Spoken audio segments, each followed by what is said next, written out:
watching it in reverse. It's like one of those things where you start at the end and you're like, how did we get here? Well, that's where we're going to end up, everybody. Can everybody see this? Yeah. Yes. Yes. Yeah. Okay.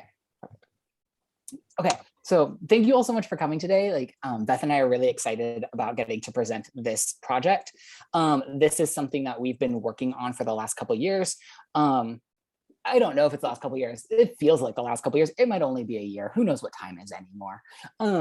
But this is a project that we call Undergraduate Research and Enmeshed Librarians. Hi, I'm Kellen Bolt. I'm in the English department. I think I know everybody except Victoria. Hi, Victoria. And I'm Beth Heltman, and I think everybody knows me more or less. And if you don't, well, I'm Beth. Okay, next. So what we're going to do today is we were going to start with this part, and then you can actually go to the next slide too because they're the same thing. We're going to start with just like questions, 5 to 7 minutes. We sort of have been doing that for a while, so we might just skip this part. Maybe since there's a couple of us, we'll just ask real quick. Then Beth and I in part 1 are going to go over my class, the things I've gone over, or how we sort of implemented this project. Then part number 2, we're going to give you all some time to sort of break or workshop how this might work on your end, or we have an example. And then we'll have like a concluding thing for like some questions and stuff. So here's basically the agenda too, but slightly more graphic. I forgot to delete one slide. Sorry, Beth. Okay, so here's the question. And I'm just curious, really quick, how well do you think your students do research? Or alternatively, how well do you think you do research?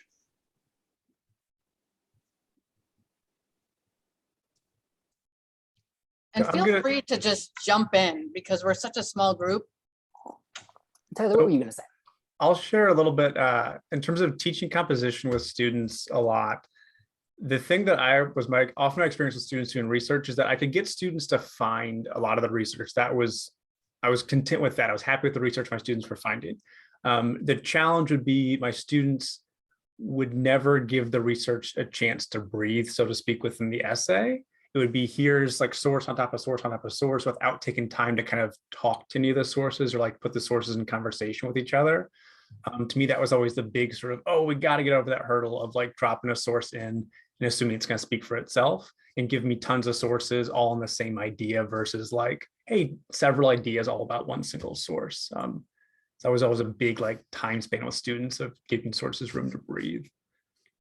Yeah, I've actually seen that too, where it's like they're just they see the assignment and they're like, I have to get 5 sources, so they just concentrate on getting those 5 sources. It doesn't matter if they all synthesize like you're talking about. They just need to get them and be done with it, and they don't actually read. And that's almost like something that I always talk about in my sessions. Not that they pay attention, right, Kellen? But it's like you have to read. You have to read. That's the whole point of research, right? Is reading it. But anyone else? Terry? But that was me as an undergraduate, just like what Tyler was explaining. I would follow instructions from my professors, and which is the instructions usually was, you need to use 3 or 4 sources, whatever. And I would use those sources and just basically summarize what those sources were about. And with the students that I'm working with now, I would even take it a step further than that, I find it that students find it very difficult to read empirical studies. Like if you ask them to read and tell you just a basic question, like what are the variables in that study? What are they trying to investigate? I ask that question and many students struggle with that question. And I'm able to know how they struggle now because I have this what I call an article review form that I have my students complete after reading an empirical study. And I noticed that, getting to that identification of just variables and then talking about the findings, it's a difficult task. I see students struggle with that a lot. So, so the questions, how well do I think my students do research? Not well. So they don't want to do it and they don't want to use the embedded librarian, but I've asked them to. So all honesty, I don't think they want to put the time into it, and they're not completely reading the complete article or something. So I just wrote down what Manny said, because that would be great, because right now I'm stuffing my papers, because first, and I forgot to do it this time, but first I have them tell me what they want to write about. Mhm. Second, do a proposal giving me two resources, at least two resources. I like to minimize it. I like to make it smaller so they focus and they read it. Two resources annotated and a thesis paragraph. And then by that time, they should be ready to write the paper. So I step it into, this is what I did too. I don't know why I forget. I have a teaching journal that I got to write that down in. But I think that maybe if I had them choose their topic and then choose their articles and then give them an article review form, which if Manny would give me a copy, that'd be really cool, but you don't have to, but I'd love a copy if you can. And maybe that'll help, because they only want to write research papers. They had an option this year to write reflection and research. They want research, but they're not really reading the whole thing. And they're taking a paragraph here and a paragraph here, and they're trying to mesh it together. And it doesn't work. They're not learning that way. And the second question, how well do I research? I'm a maniac when it comes to researching, and I have to know when to stop, and definitely know that they're not at that point, you know. Hey, Beth, do you care if we skip the next question? No, I don't care. Okay, let's go to the next slide. Because we these are know really- the answer to that. The answer is yes. All of us. We've all experienced that. I know these, I think, are really great questions, and sort of some of the things I was really getting at. Like, these are observations I've been noticing in English 102, and sort of questions that, like, as I've been doing research into some things, I've wanted to know more about. So in my class, I was sort of curious at, like, how can I help them find better sources, and how can I help them sort of read these sources in a better way? But these were sort of my sort of three core questions that, like, I have really been thinking about and trying to answer for this project is, how do I improve student success and retention in English 102? Students have to write a 3,000 word paper, which is a 3,000 word paper. Yeah, I said that right. Sometimes I say 3,000 page paper, which is the longest essay they've had to write. A lot of them struggle and don't make it this part, partly because they don't, as Terry said, they don't really know how to do research. And so my goal is, how do I naturalize that research process for them so it's organic like us? Terry is a research maniac. Me too. We've been doing this for a long time. So how do we sort of repeat the steps that we do to make this an enjoyable process, useful for our students? And then my other one was, how do I give students more agency in conducting research? Rather than telling them what to be looking for, how can I help them find things that are useful for subjects that they're actually interested in? We can go to the next slide. Okay, and so this is where I sort of jump in and tell you guys, and it's not a surprise probably to most of you, Manny and Terry included, you know, pre-COVID, we would do one-shot library sessions, and they would be about 45 minutes, and students come in and we think we're giving them the world, and we are, but it's too much, it's too soon, it's out of context, they don't get it, they leave, and then we see them back in the library weeks later saying, hey, I don't know, I don't remember anything that you told me. So I have no idea what this is all about. So we're not seeing them at the point of need. They're not retaining the information. And during COVID, what we were able to kind of create, Kellen and I, was to basically use the Zoom ability to break up those sessions into like 3 different sessions.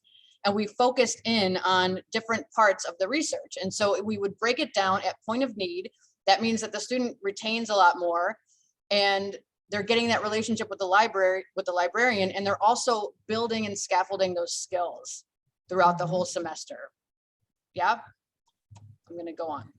Yeah, and just to note, the reason we did that is because we did one library session on Zoom, and the eyes, like, it was just like whoosh, students went out of it so fast. So as I was trying to think about this, like, how do we approach this? I sort of started thinking about high impact practices, because we've been hearing about high impact practices literally all of the time, everywhere we go, every single day. And one of these things I was really thinking about was like undergraduate research. And as I was doing more research about it, I sort of found these two things to be true, is that when discussing it, community college students often get ignored. Most of the research is about senior capstone projects that happen at 4-year universities at the end of your, usually at the end of your cycle, at the end of whatever it's called, you know. And two, that they're often focused on the opportunities provided in scientific laboratories. They don't really think about how do you do research in the humanities? How do you do research opportunities in the social sciences? And so my big issue came if most of our students are coming into this English 102, usually in their first year, and undergraduate research is supposed to be a high impact practice, one that they'll use all 4 years.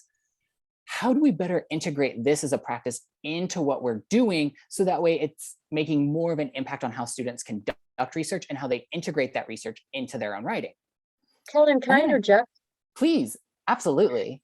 So I'm not convinced research is, and research papers are what they're focusing on right now, because I know for the IAI standard in our appreciation class, they don't have to write research papers anymore. They can write any kind of a paper, but research is not being focused on. Which I think we can, let's see if we can change it by the end. Keep that in mind, because I would love to think about like alternative ways about how do, because this is I think my ultimate goal. How do we integrate research back into these classes, back into these first year courses that are so integral? Like how are we scaffolding it, breaking it off? So that way when they get to their senior capstone project, they're like, I've done this. I've done this multiple times. I've done this in multiple different classes. And I've done this with different forms of support, which is sort of where the librarian comes in. Because research is not done in isolation, which I think a lot of students think that it is. And so that's how we came up with this idea of enmeshed librarian. Yes, and not to be confused with embedded, which is the actual program that Stacy Shaw's in charge of and has sort of made as big as it is. The embedded librarian is where a librarian is actually in your D2L shell, and that's helpful and that is awesome. But what we're talking about here is enmeshing a librarian into your class. So just like we had sort of talked about, to have that librarian look at your assignments, know those assignments intimately, talk with the professor, have a plan of action for how that's going to play out for the whole semester. And again, meeting those students at point of need. So when we look at the assignments, we say, this is what they need to know for this assignment. And we build up on those skills. So we scaffold the skills, and then throughout the whole semester, they're learning these over time. And then they're again, I hate to keep pointing it toward the librarian, but like you build the relationship with both the professor, with the librarian, with the students, and then students have that extra level of help, and they see that. So that's what we're talking about when we talk about enmeshed librarian, the actual librarian in the classes. And one point to just that recently happened this week that I think highlights the difference between enmeshed and embedded is one of my students came to Beth to talk about how to write her outline. Like she is seeing Beth as sort of this co-figure in this research process, not just at finding a source level, but like, hey, can you help me actually write this? And Beth is like, maybe go talk to Kellen and stuff. But I think that's sort of our goal, is like students see the librarian as effectively like an instructor, creator of knowledge in this course. Yeah, and actually I helped her with something with a different class altogether. So I was helping with history as well. So I love that. Yeah, it's really cool. Okay, so how did we plan this? And I mean, I don't think there's anything wild here. This is just some backwards design, but basically step number 1, develop what you want to do. So decide what assignment or assignments can have research in them. So for Terry's art history class, how can I design a research or a paper that's maybe not a research paper, but that makes research an intimate part of this process? And then we need to scaffold it. And this is kind of what we'll do today, is decide how many library sessions you need and what skills you want to be learning. So rather than having just one library session, our goal will really be like to break it into like 2 or 3 smaller sessions that are giving students an opportunity to practice some of these skills in real time. So if you want to have them use a database, they will maybe talk about a database for 20 minutes, and they'll have 20 minutes for them to go on it, find their sources, see if those sources work, see if they don't work, have some time to fail, have some time to succeed, and play around with it. Yeah, and oh, I'm sorry, go ahead, Con. I was just about to throw it to you, but before we do that, we have to coordinate with a librarian. We do. And what was I just going to say? Oh, just that, we really have found doing this for a whole year that having several sessions is the way to go. We don't want to have just a big blah of like library information. It's overwhelming. No. So doing 2, doing 3 sessions is really the best way for them to retain. And so coordinating, we had Stacy Shaw and I worked on this library instruction request form. She did most of the back end work. Thank you, Stacy, if you're listening. But previously we would have you would sign up for one class session with the librarian. And because we want to promote doing more than one session, we have this new form. It's not out yet, but you will put your faculty name in there, your email, your course. You will choose how you want to do it. Do you want to do it over Zoom? Do you want to have it in person? Do you want us to come to you if you have a lab, if you don't? And then you can actually upload your assignment here. But before I get to that, sorry, if you want to do 3 sessions, it will do this pop out. And so you can choose how you want to structure your sessions. Do you want a short one? Do you want a full presentation? Or do you want like hands-on, let's get to work?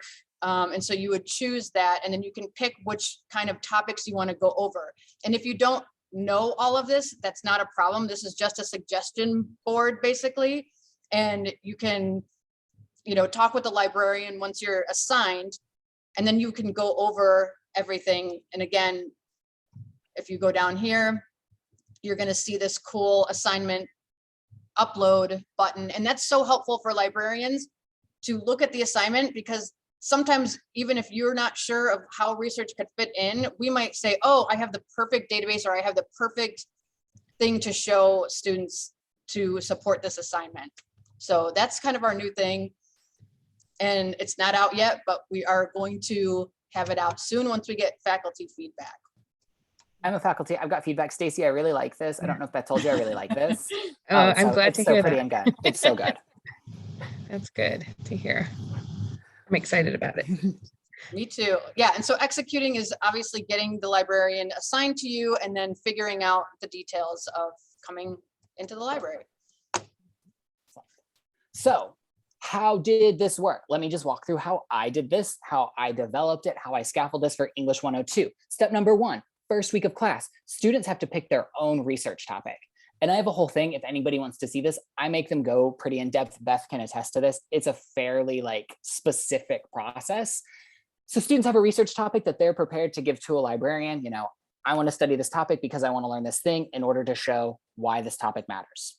Once they've got that, next thing, students are going to conduct some research all semester long. Literally, they have 17 weeks, that's closer to 16 weeks to do this topic. And we meet in the library 3 different times, and they're all tied to assignments. So the first time we come to the library, we're looking at only ebook databases. I am only introducing ebook databases. We have 148 databases. I should have looked. So I'm only introducing them right now to 2 of them. And so we look at ProQuest, eBooks Central, and what was the other one? Oh, Oxford Scholarship Online, the new one. And then this is basically all tied toward an assignment. Students select one ebook on their topic that they then do a book review on. Why is this book a credible source for my specific topic? And they sort of articulate why. Library session number 2, which is what we're working on right now, is we're focusing on scholarly and popular sources and databases. How do we look for scholarly and popular sources, to Tyler and Manny's point, to put these into conversation with each other? So that way we can use our research to tell a story as opposed to just listing sources. So for this one, students look at Gale opposing viewpoints and context, issues and controversies. I feel like there's one more. In order to write the second assignment, which is basically a position paper. What position are they going to take in an issue that is being debated by both scholarly and popular sources? Library session number 3, which is the most intense one, is where we get to the hardest part. How do we look at peer-reviewed sources and databases? A lot of students want to start here, and we're like, nay, don't do that. That's not good for you. Because this is something that we build up toward for the 3rd and 4th assignment, where they write a research report, which is trying to summarize and put peer-reviewed sources in conversation, and an annotated bibliography where they're trying to learn how to summarize those sources in succinct and clear ways. So we meet in the library 3 different sessions. It's spread over the course of, I think, 9 weeks, maybe 10, where students are coming in at point of need to find different kinds of sources that they will use for their entire essay. So by the end of the semester, they have probably, I think it's 11 sources just from what we found in class. Cool stuff. So then the research period, we threw this in there because this is sort of the backbone of the structure that we follow. It's the underlying structure basically. And this is something that I came up with. It was born out of me sitting at the reference desk, students coming in and asking, students would come in and not have an idea of where to begin with their research. And oftentimes I'd say, okay, well, what have you looked at so far? And they're just starting out and they're saying, oh, I'm going into EBSCO, I'm going into, ProQuest. And they don't realize that you have to start from the beginning. It's, we talk about research being this iterative process and, going around in circles, going off in tangents. Yes, but there is also a roadmap. So we want to give them the structure of, hey, this is really how it looks. I mean, when students come in and come to the desk, when we get the topic, we have to start from the beginning as well, because we don't know a lot about the topic either. And so what that does is we get that background information where we can get more keywords and we build up from there. So I often describe it as the pyramid or a foundation of a house. You got to have the foundation first, and then you can only go up from there. So this provides them, even if they've done some of their research, to have this roadmap is super helpful, because then they realize, oh, I should start looking at encyclopedias first just to sort of know my topic. Then I can go into looking at documentaries, and I can maybe read a chapter of a book, and it gives them a sense of direction. And again, we always, Kellen and I talk about keywords and gathering those keywords as you go along. And then, the final steps are going into those scholarly databases, which is the mistake that most students make. They start here and they are overwhelmed. And so this is a way to underwhelm them and say, hey, there's a structure. If you follow it, you will get there. And I think this I think this also gets to a point that maybe Tyler and Manuel were making earlier too, about students sometimes just like, and Terry too, just pull things from here and there and just put them all together, and they don't show that they're in conversation. Part of that is because I don't think they understand what they're reading, because they're starting at peer-reviewed sources. Like, the reason we want to start lower, especially like ebooks, those are written for a broader audience than a scholarly article. You're reading a scholarly article, like, you're in the deep end almost immediately. And I think that's part of the reason why students don't know what's going on, is just because, unless you're breaking it down like Manuel is doing, like, they're just treading water. Yeah. Hoping to make sense of it. You made the point of having, students go into the database list and they see, oh, there's like 135 databases. Where do you even begin with that? There's just no structure for students. And so this is meant to sort of provide that structure. Yeah, and as Stacey said, and students don't have the language for those articles yet, and that's what we need to get from those earlier sources too.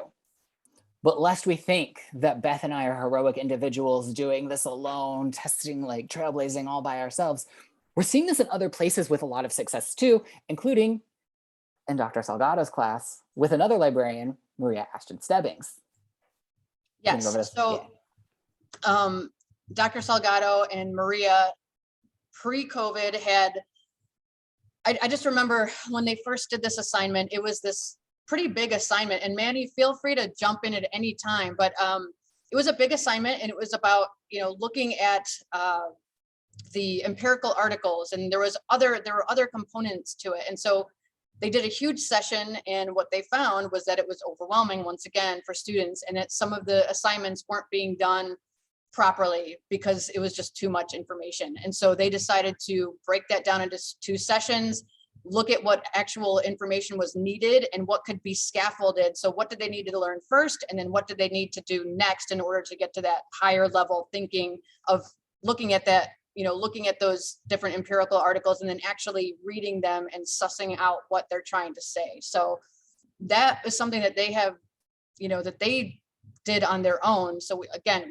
we're not the only ones who are doing this. And I don't know if you're driving, Manny, but if you feel like saying anything, please do. No, thank you. I reached my destination, so I'm good. Stopped. But this was a great process to work with Maria and others too, because I had multiple librarians come and do that first session, and I was noticing the reaction from students. So in discussing this with a couple of the librarians, we said it has to be tied in. I like how you say it. What's the term they use? Time of need? Point of need, yeah. A point of need, and that was critical. I didn't call it that, but that's exactly what I was thinking, right? I had to create an assignment that they can do and be supported and guided in that session, right? They had to do some activity that was the sort of the motivation, the incentive for them to really be engaged in the information that was being delivered in that library session. And so I broke it up into two different parts, right? Because I found that students were struggling just to find a article first, and second is how to actually read that article. And so I wanted for me to be there and for the librarian to be there to help with that process. And they would leave that library session with at least one of those articles, and knowing that that's an acceptable source that for them to use.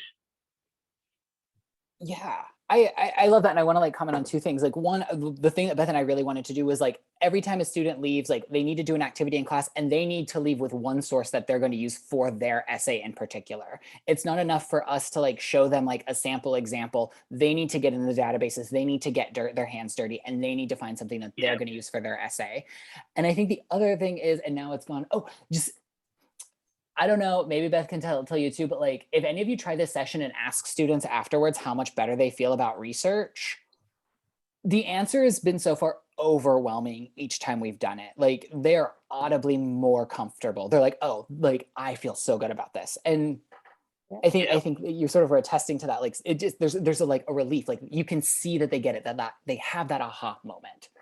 And, you know, I just want to like add to that, Kellen, that when we've done the past two classes, we sometimes go in there blind. So we go in there and we're like, I don't know what, like normally in the old way we used to do it was the librarian would like have, you know, these perfect examples, and we would do the examples and everything would work out perfectly.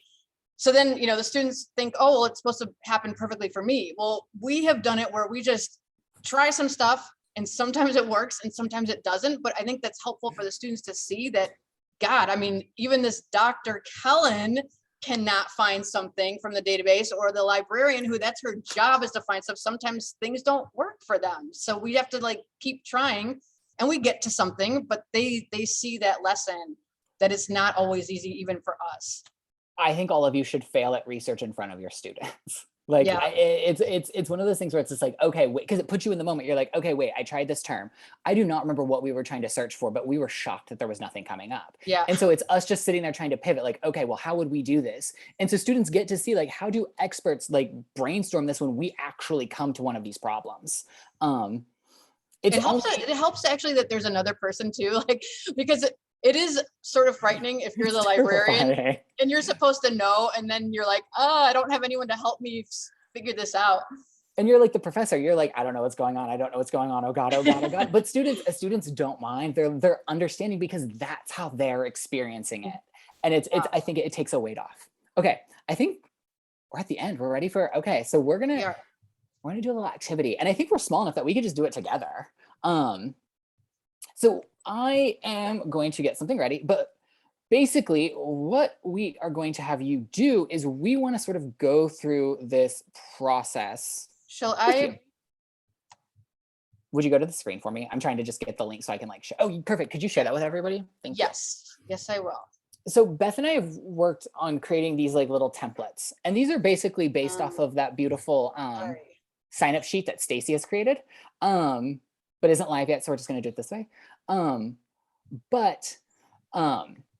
These are basically, we want to come up with an assignment, and we've come up with sample ones that we could do, but like this. So I'm a teacher. I want to, because my students don't have a research-based project in my LGBT lit class, I want my students to write a 1,000-word blog about a piece of LGBT literature that discusses one of these topics. And so they can talk about the homophile movement, Stonewall riots, the AIDS epidemic, or intersectionality and Black feminism. They just have to pick a piece of literature that's about one of those topics that we cover at the end of the semester. Now, this is where the library comes in. For that essay, students need to have one or two primary sources, one of which can be their book, but they need to have 2 to 3 secondary sources, preferably, and I didn't write this on here, preferably one of those being scholarly. And so I'm asking a lot that students understand what a primary source is, that they understand what a scholarly source is, that they understand what secondary sources is, and by extension, popular sources. And so what we would basically do as a group, and we can sort of do this here, or maybe for a different one too, is how do we break this up? How do we start scaffolding this? So we would think like, how many sessions do we think this would take? And then we would basically break that down into different sessions. Like, so session 1, here are the kind of things we would hope to accomplish. Here's how long we would kind of think that this sort of might take, how long that presentation would take from our end, how long we would give students. We would think about what would be a sign that students were successful in learning from this session. What object or ability will they walk away being able to accomplish? And then this is to Manny's point, how do we make this active? How do we make sure that they're doing something engaging here?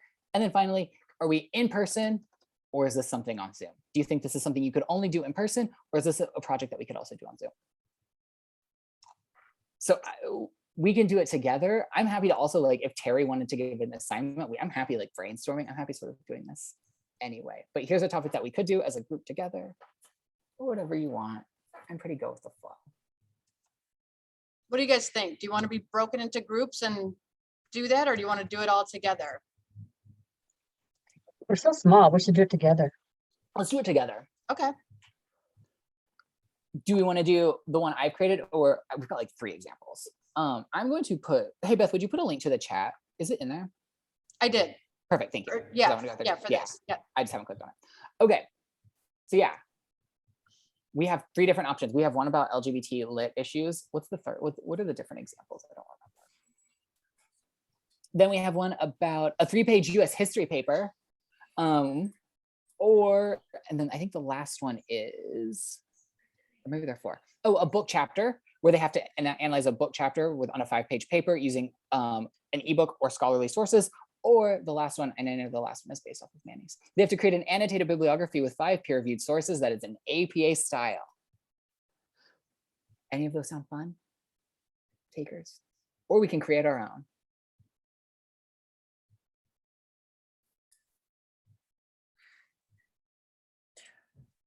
Let's do I like US. that first one. Okay, let's do the first one.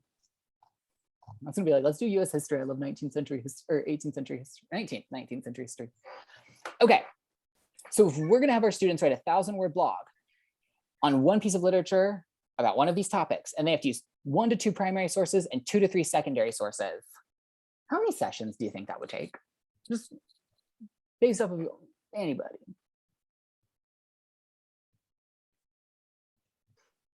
Hey, Victoria, you're a new librarian. Can I put you on the spot?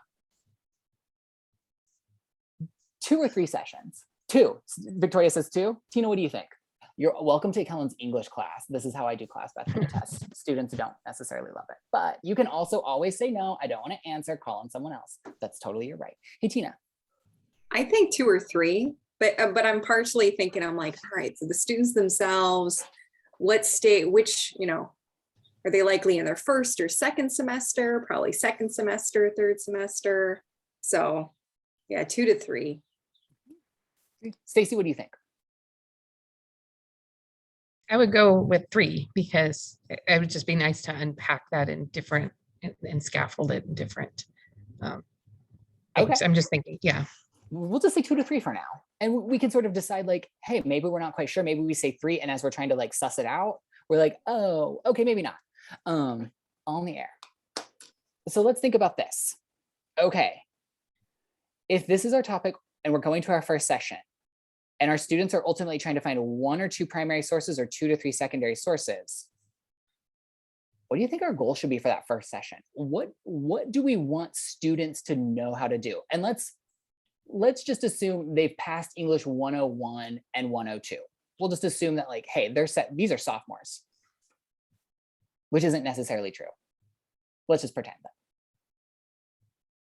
The first session, we want to make sure they understand their choices and the best place to find more resources on them. Okay, so Terry, I'm gonna push you. All right. Where would the best place, in your estimation, where would the best places be? For these topics? Or any topic. I think I allow my students to do one URL as long as it's a decent one. Mhm. One, they can do a video as long as it's a good one, like from the library. So we would have to talk about that and go over it and decide what is an academic source and what isn't, because especially in these topics, there are going to be so many non-academic sources out there. I love that. So maybe, that's great. Scholarly versus popular, academic versus non-academic. What are good documentaries that we could get? Are there good websites that we can find? Excellent. Another place. So I'm going to just give this one, like, databases. What database should I even start thinking about using? And maybe we're getting into too much here, but I think a lot of this is about like resource acquisition. How do we find a particular source? Can I make us get more specific? Could we focus on maybe one source this time? Would it be, so I guess this is what I'm thinking. Is it helpful to look for primary and secondary sources together, or would it be more helpful to split those up? Split them up. Yeah, I also think, do they know what the difference between primary and secondary is? Yeah. So there's that. at that time they would. Fingers crossed. It's one of those things where it's like, it's students, I don't know, it's sort of interesting, the things that students don't know sometimes. I always don't love think to a lot of our students know the difference between primary and secondary. I think that's a challenging concept. I mean, it's a challenging, Really is. honestly, it's a challenging concept for me sometimes. It's for me too. Even when I started as a librarian, I didn't really know the difference that well. Which is why, like, yeah. Beth and I can sort of attest, like, I didn't know it super well, which is why I've shifted to scholarly versus popular, because I'm much better at distinguishing between those. And I think that that's a more useful distinction between students.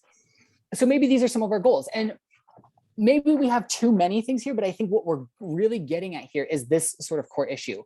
We want to make sure students understand the difference between different kinds of sources, a primary source and a secondary source, and that they're able to find those sources, whether from websites, whether they're from databases, or whether they're from documentary sources. But basically, like, what are our sources? How do we find them? How long do y'all think that would take? Do we want to dedicate 20 minutes, 30 to 45, or do you think this should take an entire class period? How long do you think it would take you? It's going to take an entire class period. Everybody fine with that? Anybody disagree? Yeah, so let's say, like, and this is how I like to do it, is, so here, let's do it. How long do you think that students need to have, like, a presentation for? How long should the presentation be versus how long should they have to explore these different areas? Let's go back to that initial Yeah, question. can we? Eyes glazing over. Sorry. Well, first of all, that's every Zoom class, just saying. That's true. That is true. With Zoom, for sure. Stacy, were you going to say something? I think Victoria was. Victoria? Oh, Victoria. Oh, yeah, I was going to say, I took an instructional design course last summer, and we were taught that adults can't go for longer than 15 minutes of straight lecture without having some sort of engagement, whether it be a quick poll or an active learning activity. So I would say you probably would want to keep like 15 minutes of it lecture and then move to an activity or a check-in. I love that. That's great. So maybe we would want like a 15-minute activity. So maybe we'll do like 15 to 20-minute lecture on primary sources. Then we can do a 15 to 20-minute lecture on secondary sources. And in between those, maybe we could have a 15-minute lecture, and then we can have 15 minutes of students are looking for their own primary source. Then we could do 15 minutes of us, well, here's what a secondary source is. Here are the databases that they are. And then we give them another 15 to 20 minutes of getting to do it. And I haven't done math. That's 60 minutes, right? 15 times 4 is 60. Yeah. Which also gives us 5 minutes to introduce the class and 10 minutes for wrap up. Boom. We just planned a class. And so no, I think that's really great. Is like, we're working with adults. We want to still keep this short, and we want to make sure that they're given a lot of opportunities to do so. Now, they're leaving class now. How do we know that they were successful in our class? What are they walking away with in this first session, and only this first session? What is a reasonable amount of, never mind, I'm asking too many questions. Let's see. I would say the ability to differentiate between a primary source and a secondary source for sure. Okay, the ability to, so they will be able to distinguish between a primary and secondary source. Yes. What is a concrete way that they'll be able to do that? Or a concrete way that you think they'd be able to show you? I'm not asking that question very well. By probably being able to identify at least one primary source for their research and one secondary source that they can use. Excellent. So they're identifying primary and secondary sources, and they have maybe one source that's relevant for their topic, that's a primary source, and one that's a secondary source. Hey, Tyler, I haven't heard you talk yet, so sorry, I'm doing teacher, so I'm gonna stop. Hey, Tyler, I have a question. Do you think that's sufficient, or do you think they should find more than that? I'm content if they leave with one, so long as they explain it to others as well. So like looking at the way the activities are set up, like if I was to dig into that a little bit, that first 15 minutes, I want them to be finding it. The second 15 minutes, like, hey, share with a small group, share with the rest of the class on what that source is, because then I get to sort of hear about that too. And then, oh, I'm confident they found a good one. They talked about sort of how they found it. Now they can do a little bit more on their own, maybe. Oh, I love that. So the 15-minute lecture, like it's us talking about it, but as we're talking about it, they need to be finding that source for themselves as well. And then that second time, it's sort of like almost like a think, pair, share, but like sort of truncated. Very nice. I love that. I forgot the question I asked. Oh yeah, one source. Do y'all think that's sufficient? I like called Tyler out, but I'll open it up for everybody. Hey Tina, you think that's one source is sufficient for one class period? Yes, I think so. Yeah, me too. But wait, do we say one of each or one primary or one secondary or one of each? What a great question. I thought we broke them up. So like basically, I thought it's focusing on one, but then the distinguishing between the differences, but really just focusing on I'd imagine the primary for the first one. And so I think, yeah, I think this could go either direction. And I think this is one of those things where you'll sort of feel it in the moment. Like ideally we would be able to have them do two. It might not work that way. So maybe we want to focus this first session really on primary sources because we'll have more time to focus on these secondary ones. So maybe we really hit the primary ones, we touch on those secondary ones lightly, but we move on. Yeah, because primary is the hardest to find for Honestly, so many students, even for us as librarians. Am I right, Stacy? It's like, there's not, with secondary, you can go to a million different databases, but with primary, you really have to know exactly where you're looking. And that's hard. Okay, wait a minute, hold on. This is someone who used to love finding primary sources because I'm not a fun person. Look at Sabine Americana, 1850, 1826 to like 1820 something. That's where I found all of my dissertation stuff. Do we want to have students start with primary sources then?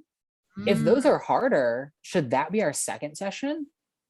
Would it be easier to start with secondary sources and teach them how to go from there? I don't know. That's just something I just thought of because I've never really.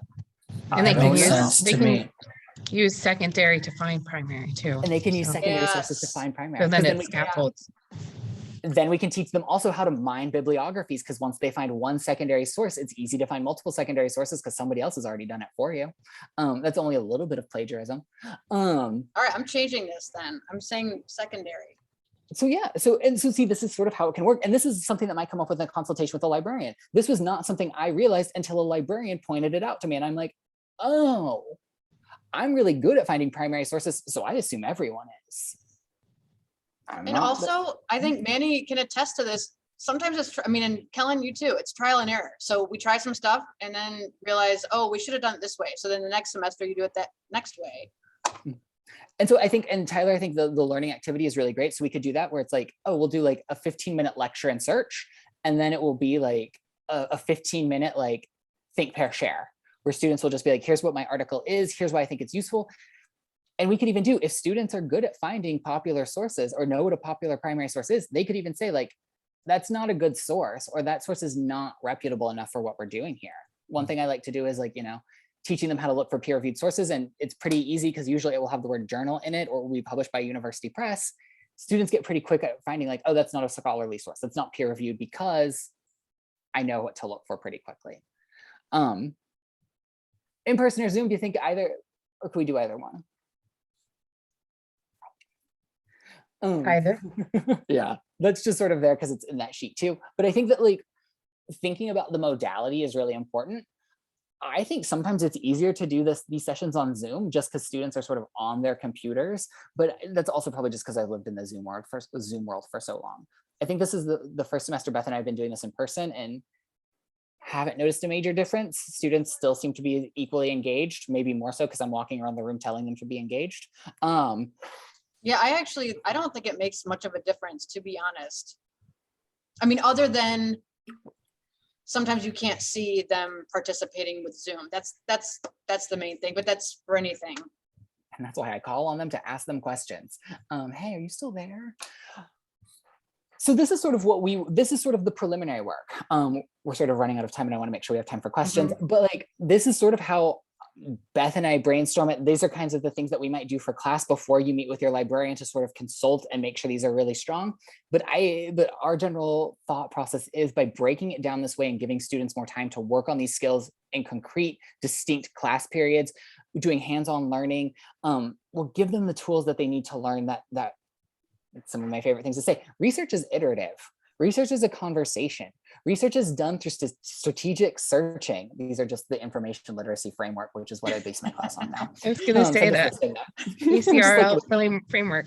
So I'm just listening, but these are one of these things that I think students need to learn in order to understand what research is from the ground up, as opposed to what they normally do, which is starting at the top and struggling as they work their way to something reasonable. So yeah, I think we have like 5 minutes left because it's 4:25. Anybody questions, comments, concerns? I just wanted to say that I love these sort of collaborative relationships between faculty and librarians, and I think there's a lot of potential in them. And from an equity perspective, I've been thinking a lot about this. And the librarian transactions that we've historically done, which are like reference desk and one-shot sessions, do not lend themselves to relationship building that I think is really crucial for a lot of our students, particularly minoritized and marginalized students. It really privileges students who feel comfortable coming up to the librarian and asking. And I know even myself, I wasn't comfortable doing that as an undergrad. And that having that sort of deep integration where the student builds that relationship that can be ongoing for our students, because it can transfer, and I've seen this happen, and I've had it happen beyond the class, that one session, to that librarian they have trust with, they can come back to. And I think that's really great and important. And I'm doing a session later on with about the Novation project, which is when we did a similar thing like this, a deep librarian integration within a class. So I just want to say that. Yeah, I agree with you 100%. And I also, most of our students don't even know where the library is, and they don't want to talk to someone, and they don't know what to do. So if they have this in front of them, then they'll learn. Will be they can share that, and I think we could get more students in the library, or at least talking to librarians. I like to tease my students. I said, so you know what we do to students who don't do something, and they say what? And I said, we make them write research papers in the library with no internet. And they go, oh, you know. So I think it helps break that ice. They don't get it. They don't think they need a library. Yeah, I really like what you said, and like, no offense to librarians, if this was true of me in undergrad, I didn't realize what a librarian did. I knew what a librarian at my local library does, which is not the same as a college librarian. And I mean, there is some overlap, but I don't think students always recognize that like, right, there is a sort of like institutional difference, because the librarians at a college have different functions than libraries at public libraries. And I also want to sort of piggyback off of Stacy, also because Manny is here. This is actually sort of what my like faculty equity project is about, is does modeling this sort of project produce better results? Again, better retention and student success, particularly for Black and Latino students. That's awesome. It's all coming full circle. I'll also say, like, it's from a librarian perspective, it's really satisfying to get to see the students grow in a way. So like, I'll sit at the reference desk and work with a student for an hour, never learn their name, not know anything about them, and never know what happens. Like, was that a complete waste of time for that student and I really didn't help them? Or was there like benefit? And like getting this closer integration means, like in my learning community, I got to see the students give their presentations and see the research integrated in their work. And that gave me feedback so that I could be better with the students, which is really helpful. Anybody mind if I jump in with a question? Do we have time? Absolutely, 100%. Oh, I'm curious, as the overseer of the library print collection, I was wondering if there was any sort of instruction on utilizing the print collection at the library. whether it be Nope. the catalog, how to, look for the book in the catalog, go to the shelf, look at the index, table of contents, that sort of thing? Okay, so I was gonna say no, hard no, and then the second half, ish. I don't think we teach them how to use the catalog very well. I don't think, and that's maybe something that, especially when we're in person, since my 102 is still not in person, I would probably have them do, like physically, like in the library, go find me a book. And bring me that physical copy back. And that's sort of what we would do early on. But I do think what you're saying is like teaching students how to use a book, like an academic book, Yeah. they don't know how to do it. Like, hey, don't read the whole book, read the index for the parts that you want and go find those. Because like the biggest surprise is no academic really reads an entire academic book from cover to Right. cover. Literally, I've Right. never done it in my Thank entire you. life, and I never ever will. And you can't unless you pay me a lot of money. My husband wrote an academic book that's dedicated to me, and I still haven't read the whole thing. He's very upset about it. Yeah, Um, I do take my students and like Beth, you've done one of mine. You showed them how to search. You showed them the hard covers. So we do that, especially in my art app classes. And you I know think- what? Certain classes lend themselves, like the art classes are perfect for that because they do need the physical book. But I mean, it's taken a back burner, Victoria, to be honest, because we've been all Yeah. remote. So it's like, I don't even focus on the catalog when I do sessions because they Okay. hardly ever are here. Or if we're in Zoom, I know they're not going to go, oh, I remember that. I'm going to come into the library and do that. I mean, it's all ebooks at this point. It's, unless it's something like an art class where they really need that physical book. But I do think it's important to teach them how to use like the indexes. And I think most importantly is teaching them how to read a bibliography and to use like one thing I like to do is called bibliography mining, where they have to find one scholarly source and then they have to come in, take their bibliography and go through it and try to highlight sources that they think would be relevant and then try to find those sources using the find journal option, which you can do through here. Just because again, they don't realize that someone has done a lot of that work for them because like, yeah, there's a lot of information contained in a physical book or in like a copy of any sort of piece of information. They just have to learn how to read it the right way, like we all eventually learned how to do, and now have forgotten that we had to learn to do that. Thank you for answering my question, everybody. Okay, I think we're also out of Terry- time. So Yeah, Terry, I was just gonna mention, Terry, I put it in the chat and anybody else that wants to see. I got it. Thank you so much. This is like the 10th iteration of the article. I had to put just a clearer explanation for that major variable piece. And this is, I'm not taking full credit of this. This is Dr. Hope. I consulted with Dr. Hope about what she was doing. And in her conversation, she had a similar form like this. And I'm like, that makes a lot more sense for students because I was leaving it much more open for them to respond. And it was very difficult for me to read and for me to assess what they were really writing. And this way, it's a form. All you got to do is be able to document the information accurately. Thanks for Love that. sharing that, Manny. That's awesome. and never doubt the power of a form. One of my friends who works in another college were like, forms can enable creativity because they structure students' thinking so they're allowed to spend more time thinking about what am I interested in as opposed to, am I writing this the way I'm supposed to be writing it? Am I talking about the thing I'm supposed to be talking about? Love a form, which is recorded. No, I didn't say that. Okay, any other questions? Otherwise, I think, yeah. Thank you so much for coming. This is really thank fun. you. Thank you. Thanks for coming, everybody. you. It's much appreciated.